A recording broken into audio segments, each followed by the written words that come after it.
Alam nyo ba na ang pipe range ay mini gato? Kung makikita nyo yung teeth nya, yung jaw, tignan nyo yung teeth nya, same sila ng gato. So yan ang gamit ng mga tubero.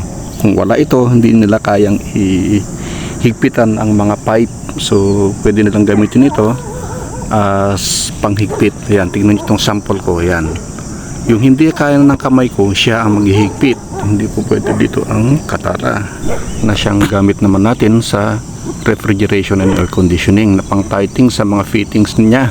Dito commonly used dito is yung pipe range, o kaya meron din monkey range. Dun sa mga pangmaliitan naman, meron din yung monkey range. Okay, so ayan, nakapagbigay naman tayo ng tips for beginners dahil beginners din naman tayo.